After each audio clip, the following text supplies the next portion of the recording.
Okay, so let's start with the idea of loneliness. So, like, how do we understand if you feel emotionally isolated or lonely, like, even if you know people? Like, what's going on there? The first thing to understand is if you're around people and you feel lonely, it's because the part of you that connects to them is not the real you.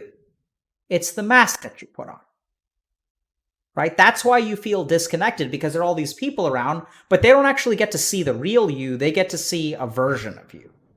And so, how can you feel connected when all you show people is a piece of who you are? And so then that begets the question, why do we have masks on in the first place? Right? Why do we like adopt this system of like putting on a particular mask? And that's because for some reason or another, we're afraid of what people will do if we don't have the mask. The mask comes because we lack confidence in who we are as a person. There's something on the inside that I don't want people to see. And the solution here is not like, oh, go get confident, man. You're beautiful on the inside. No. The reason that you lack confidence in who you are on the inside is because that's what you've learned. It's not like you just need to get confident. It's because something happened which taught you very clearly that when people see what's on the inside, it's not worth associating with. And that's why you put on the mask.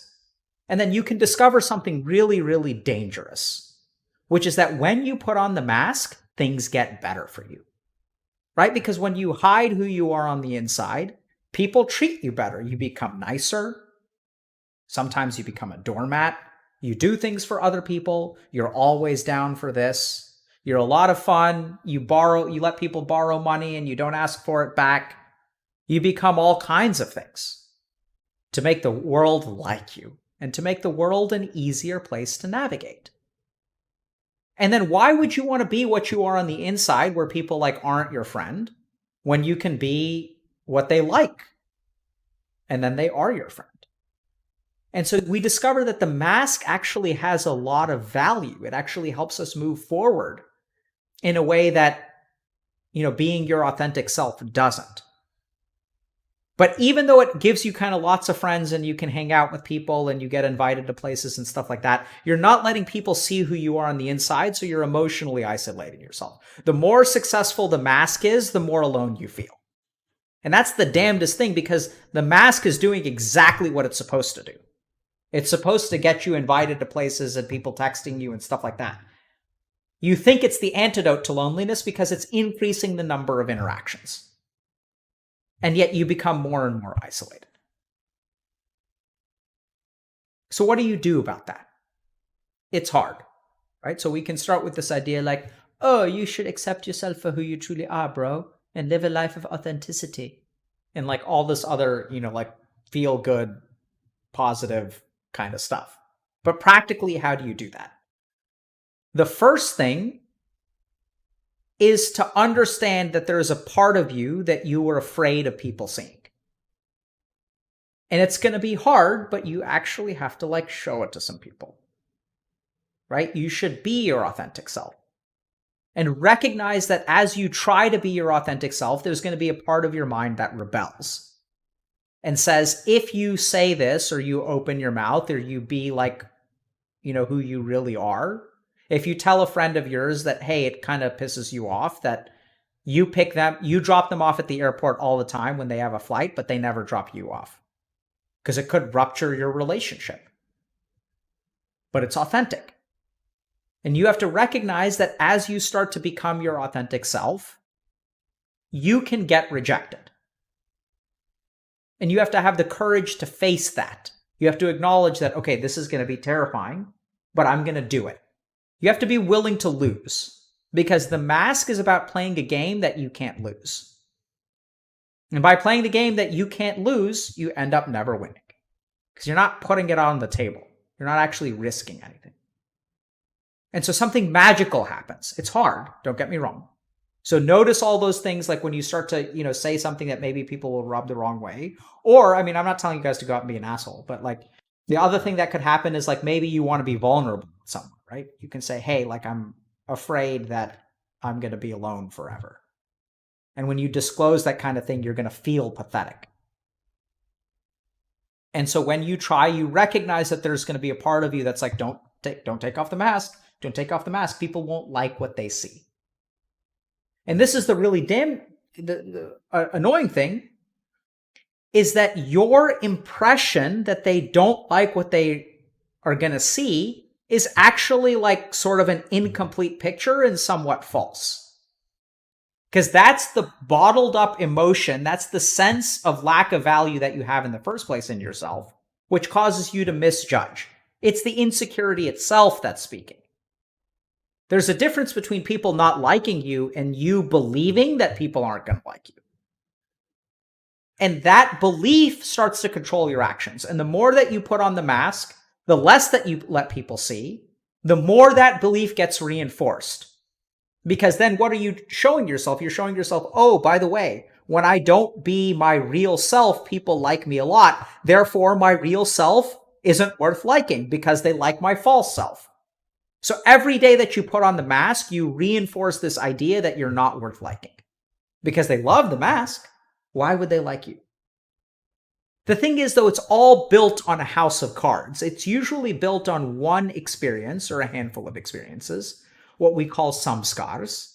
So these are balls of undigested emotion. They're rejections or experiences of hurt, where like you felt like you were not a good person, or that people made you feel like you're not worth it. And then you carry that basic thing with you, and then it starts to grow in your mind. And every day that you put on the mask, it grows bigger and bigger and bigger and bigger. But something magical will happen if you start to take off the mask little by little. Find the right place, find the right person, try to take off the mask and see what happens. The more you take it off, and you'll be amazed because actually people aren't going to reject you the way that you think they are. And then you're going to be like, oh, actually, I don't have to wear the mask all the time. You're going to feel connected. You're going to open up a little bit more. You're going to open up a little bit more. And then you'll start to realize that what I am on the inside may not be perfect, but it doesn't have to be rejected. And then you can start to turn things around. Because if we think about confidence in yourself, we think about security in who you are. Security isn't about being perfect, right? Security is about being flawed and accepted anyway. That's what it means to be secure in yourself, because no one's perfect.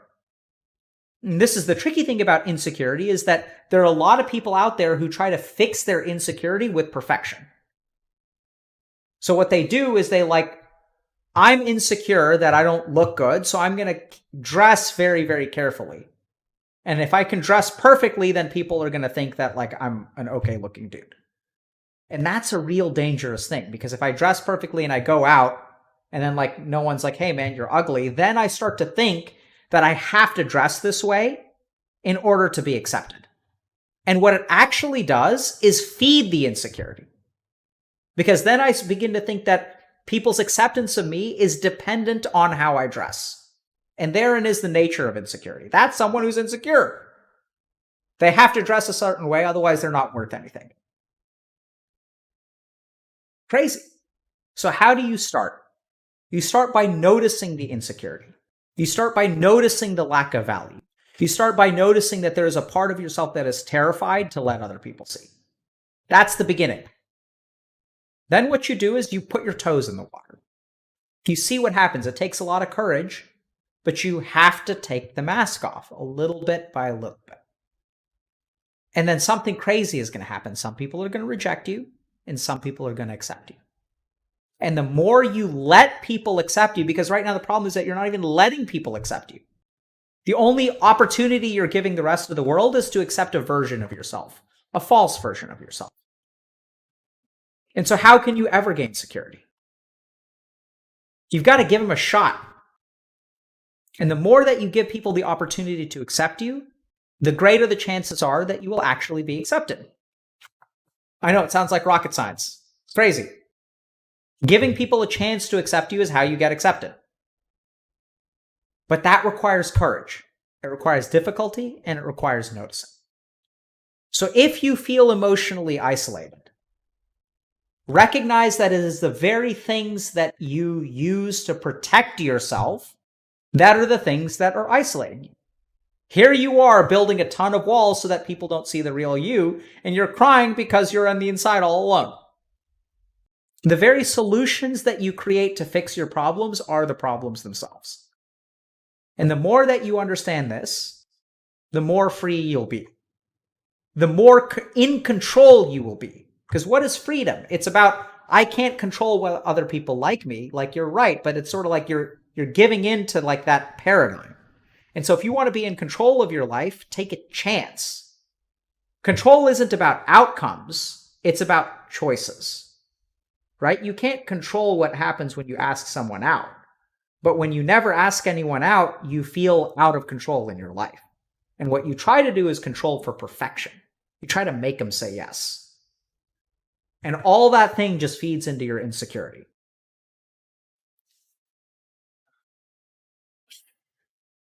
So I hope that was helpful. It's kind of bizarre.